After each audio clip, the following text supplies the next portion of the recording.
Salut les disciples de la boxe, c'est Jean-Charles. Comme vous l'avez vu au titre de la vidéo, à la miniature, on va mettre les deux pieds dans le plat et on va revenir sur la défaite de Martin Bakole contre Joseph Parker.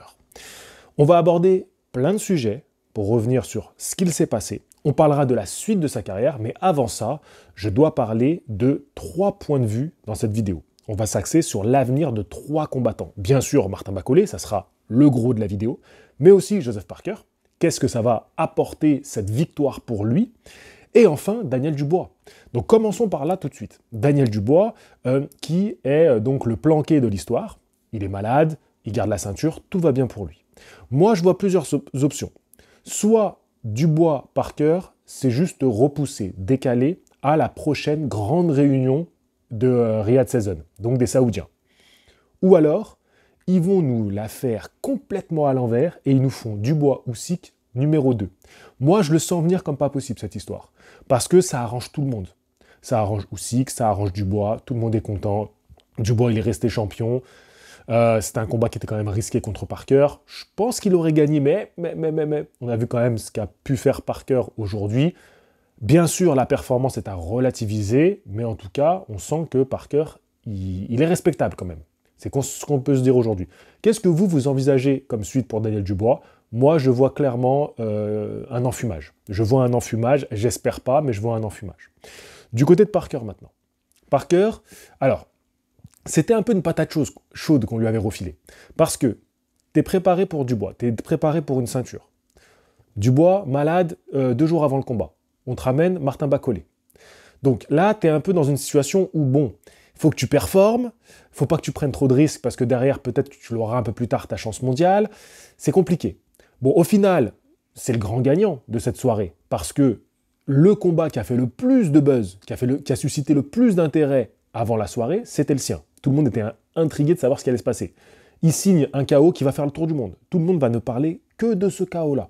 Donc pour lui, au final, c'est lui qui en retire le plus de bénéfices et c'est mérité. Si tu regardes la carrière de Parker, les choix de Parker, le travail de Parker, aujourd'hui, c'est mérité ce qui se passe. Donc pour moi, clairement, il devrait avoir, comme convenu, sa chance pour un titre mondial contre Daniel Dubois. Ou, finalement, directement son combat contre Usyk. Pourquoi pas? Dans les deux cas, Parker, aujourd'hui, tu n'as pas le droit de le sanctionner suite à ce qui s'est passé et donc de le faire attendre encore une fois de plus. Aujourd'hui, malgré que oui, ça peut paraître injuste, la défaite de Bakole dans ces conditions, ça peut paraître injuste parce qu'il n'a pas vraiment fait son combat contre Daniel Dubois, contre le champion alors qu'il avait sa chance, mais pourquoi ce serait lui qu'on sanctionnerait? Donc pour moi, Parker, dans toute cette histoire, c'est celui qui doit avoir le combat le plus intéressant par la suite. C'est pas Dubois, c'est pas Bakole, c'est Parker. C'est celui qui doit être le mieux récompensé. Et le prochain grand combat, ça doit être un combat avec Parker.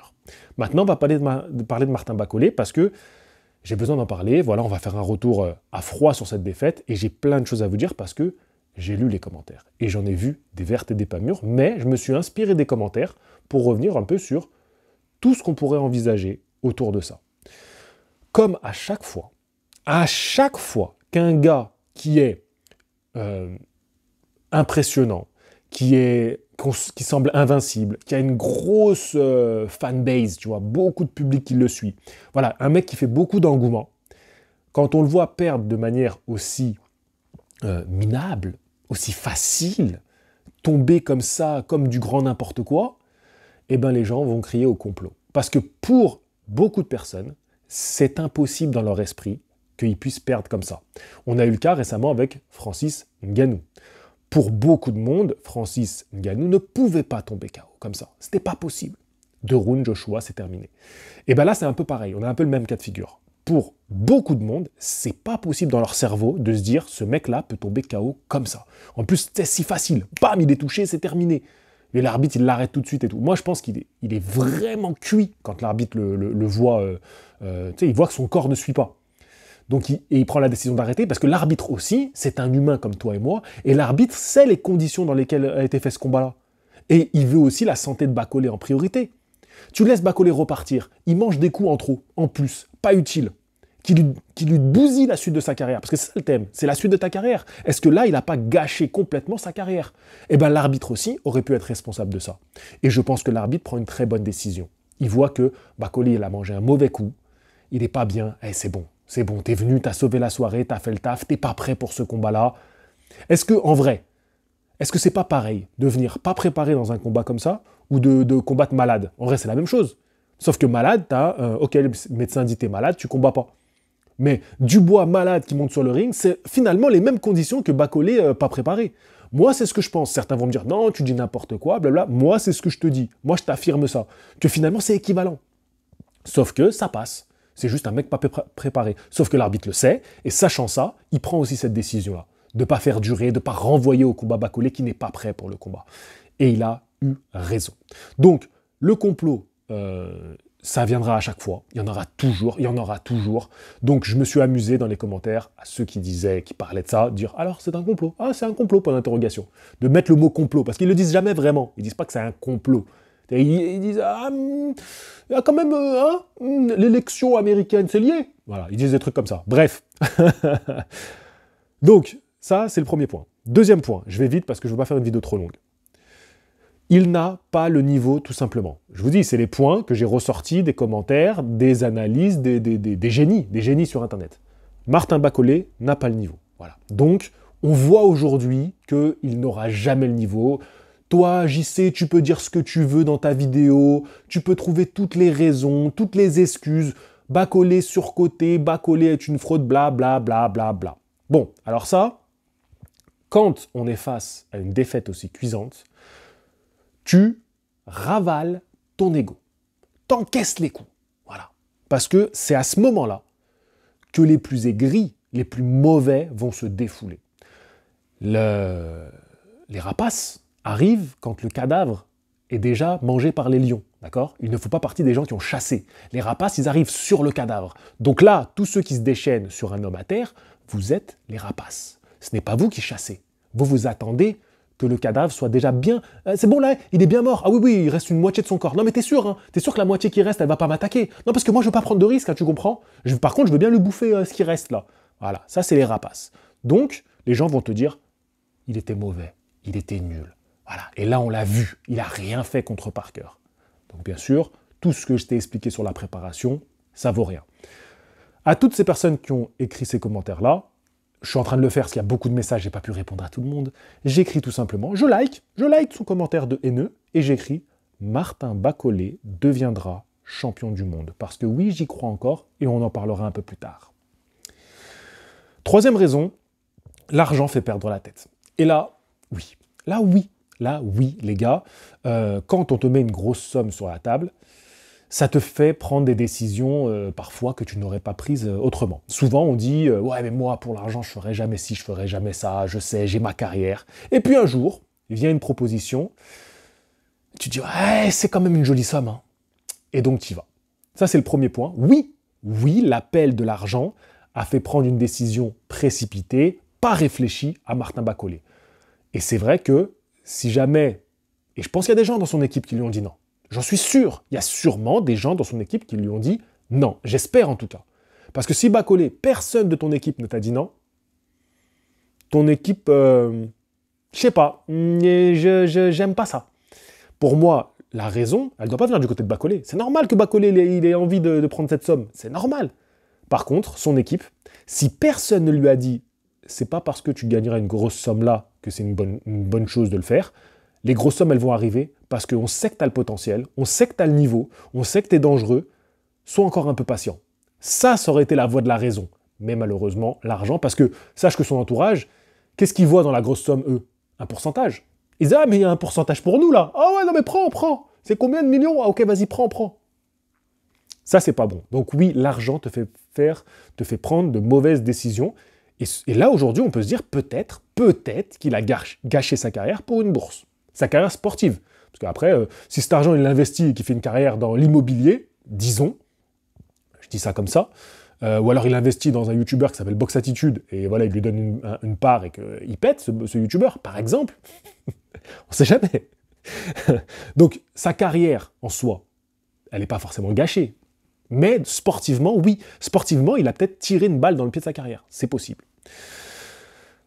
Trop d'ego te fait faire des mauvaises décisions. Te fait prendre de mauvaises décisions. Là, pour moi, c'est un point important aussi. L'ego gonflé de Bas-Collet à partir du moment où il tape Tony Yoka. Battre un médailleur d'or mondial, mais surtout olympien. C'est un tournant dans une carrière. C'est très très important. À partir de là, on a vu Bas-Collet ce qu'il est devenu. C'est devenu une figure. C'est devenu une célébrité. C'est devenu quelqu'un qui faisait les plateaux en Angleterre. Les plateaux en Angleterre, c'est pas les plateaux de chez nous, les gars. Là-bas, ils connaissent la boxe. Là-bas, ils savent de quoi ils parlent. Et toi, tu viens, tu fais les plateaux, tu dis « Ouais, lui, je l'ai tapé, lui, je l'ai tapé, je l'ai tapé ». Tu commences à être signé par des diffuseurs anglais. Tu te fais un vrai nom.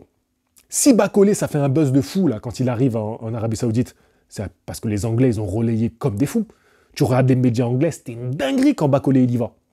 Donc, son ego, il a gonflé à Bas-Collet. C'est normal. C'est normal. On est des hommes. C'est normal. Ça nous gonfle l'ego. T'as des victoires percutantes. T'écrases les mecs. C'est normal.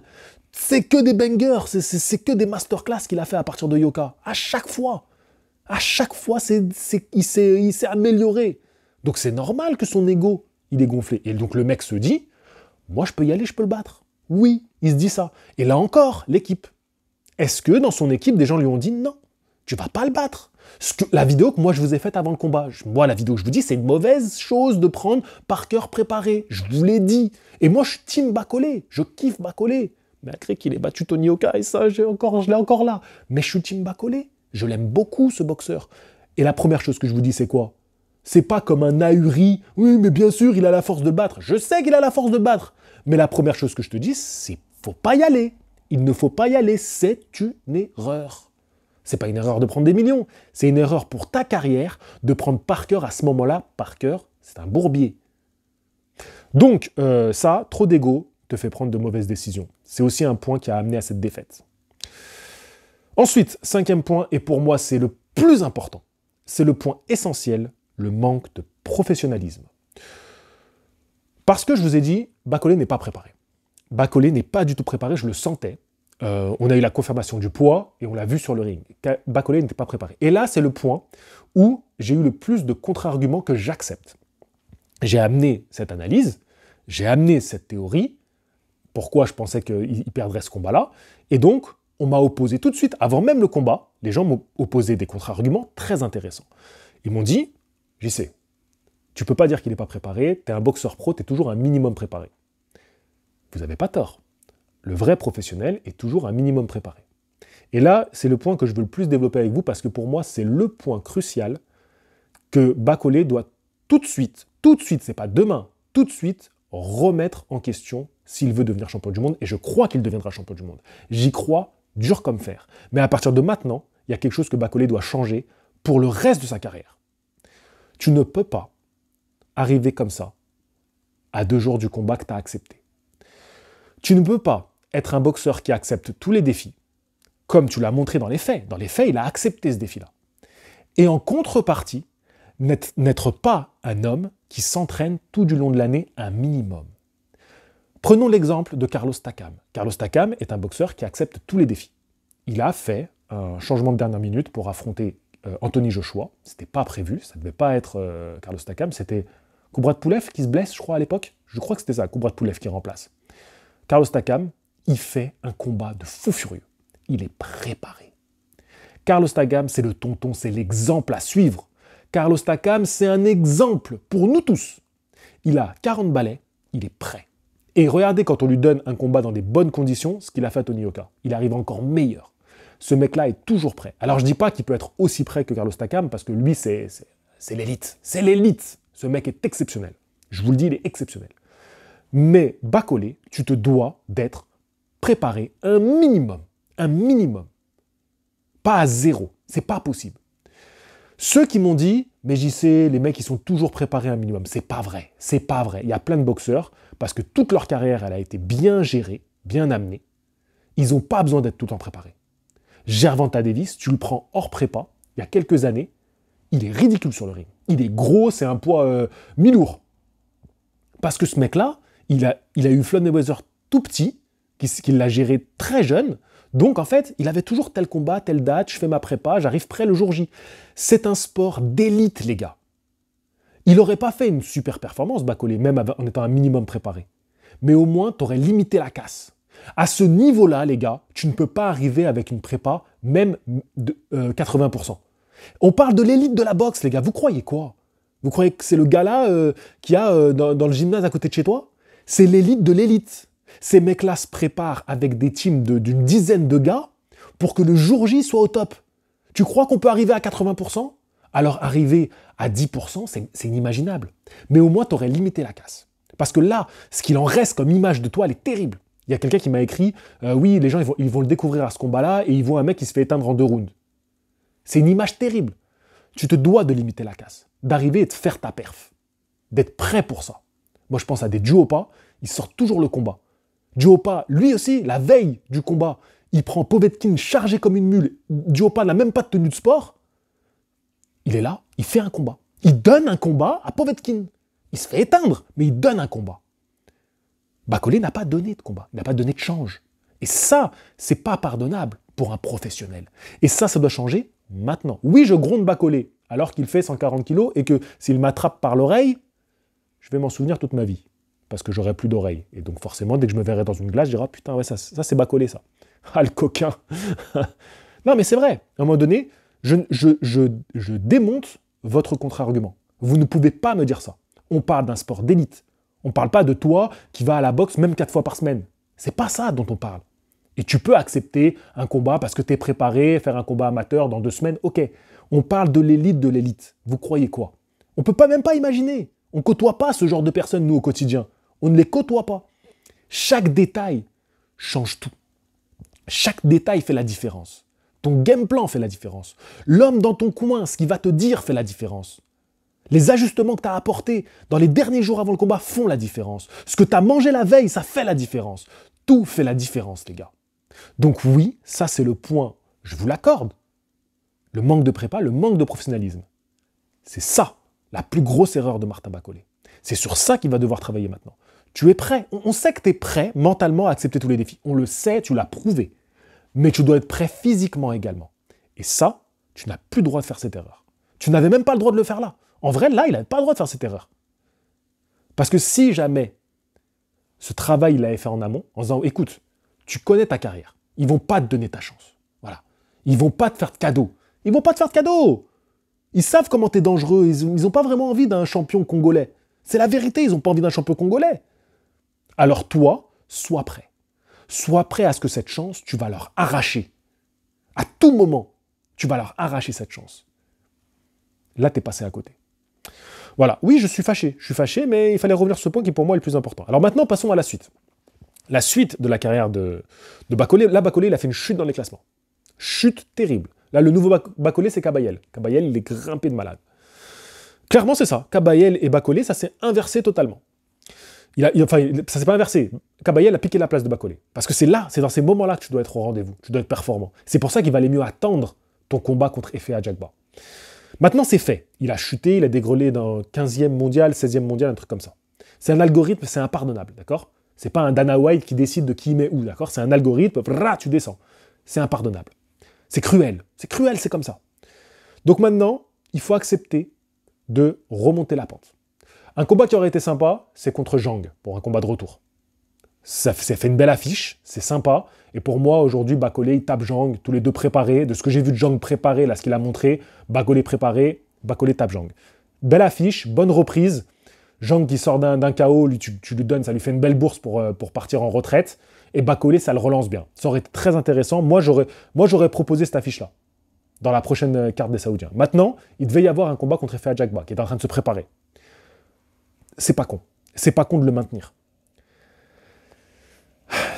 Est-ce que Efe Ajagba, il est moins dangereux que Zhang et tout? C'est pas la même dynamique. C'est pas les mêmes enjeux. Tu vois, Zhang, t'as vu ce que je vous avais dit, le conditionnement mental aussi. Zhang, est-ce qu'il a vraiment envie encore d'aller chercher des défis au-dessus? Et on a bien vu que dès qu'il était cuit au 2e round, Zhang, ça répondait plus trop, ça donnait plus trop. Efe Ajagba sera dans une autre dynamique. Il sera préparé différemment pour un potentiel combat. C'est pour ça qu'à choisir, j'aurais préféré prendre Zhang. Pour relancer tout de suite, tu vois, repartir. Mais Efe Ajagba, c'est très bien aussi. Pour moi, c'est les 2 meilleurs choix à faire. Efe Ajagba, pour moi, Efe Ajagba n'est pas au niveau de Bacolé. J'aime beaucoup Efe Ajagba. J'ai une affinité pour ce boxeur-là. Mais je ne le vois pas au niveau de Bacolé. Attention, combat de retour après un KO 2e round. Il faudra être très vigilant. Il faudra que, tu vois tous les points qu'on a abordés, il faut que tu les avales, tu les digères et t'acceptes. De toute façon, là, regarde, c'est ça la conclusion de cette vidéo. Là, tu es dans une position où tu as mordu la poussière de la pire des manières. Tu baisses la tête. Voilà. Tu fais profil bas. On mange les critiques. Là, il va en avoir sur cette vidéo. Ils vont dire, JC, tu cherches tout le temps des excuses à bâcoler, blablabla. Tout le temps, parce qu'eux, ils seront toujours là. JC, tu cherches des excuses à Tony Yoka. JC, ninine. Tout le temps. Ils ne comprennent pas le côté supporter, d'analyser, prendre du recul. Ça, ils s'en foutent. Et pourtant, être réaliste. Dans cette vidéo, dis-moi ce que j'ai dit, qui n'est pas totalement réaliste. Objectif de, voilà, je suis froid, je te dis la vérité sur bâcoler. Donc maintenant, tu avales tout ça. Tu baisses la tête. T'encaisses dur, tu vas te relever. Parce que moi, j'y crois que ce mec-là, il va devenir champion du monde. J'y crois. Vraiment. Et il va faire ravaler leur caquet à tous ceux qui ont profité, là. Tu vois, tous ceux qui ont profité qu'il était à terre. J'y crois dur comme fer. Contre-performance, mais parce qu'on connaît le bonhomme. On l'a analysé. Pourquoi j'étais si convaincu qu'il n'était pas favori dans ce combat-là? Parce que je l'ai analysé depuis des mois maintenant que je le suis. Je vois un peu comment il est. Là, c'est la confirmation. C'est le moment de changer. Donc, on baisse la tête, on encaisse. Par contre, l'ego, il est toujours là. Le cœur, il est toujours là. Tu crois... Enfin, le cœur, il est là, en fait. Tu crois en toi. T'en as dans le bide. Si t'es venu là faire le combat, t'en as dans le bide. Laisse-les parler. Laisse. On reviendra. On reviendra plus fort. On reviendra avec la victoire. Et forcément, je veux finir cette vidéo. Voilà, je voulais faire une vingtaine de minutes, c'est parfait. Je pense à tous les Congolais qui voyaient en bâcoler un espoir. Qui voyaient en bâcoler quelque chose qui leur fait du bien en ce moment, dans une période compliquée pour le pays. Et il a été cette étincelle, cette flamme, ce visage pour les Congolais. Ce visage du Congo qui réussit, qui performe, qui amène des victoires. Et rien de plus beau que la boxe pour ça, pour véhiculer ça, cet espoir-là. Rien de plus beau que la boxe. Imaginez pour les Ukrainiens ce que ça représente aussi qui devient champion incontesté. C'est énorme pour le peuple. Donc je pense au peuple qui est endeuillé en ce moment. Voilà, qui est vraiment en souffrance.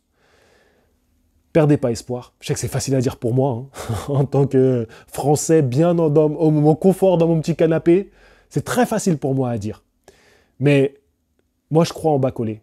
Et je crois qu'il va continuer à être votre porte-étendard, votre porte-drapeau, et qu'il va continuer à faire briller l'espoir des Congolais à travers son combat. Il est tombé, il va se relever, il va gagner. Sur ce, je vous dis à la prochaine. Fighting!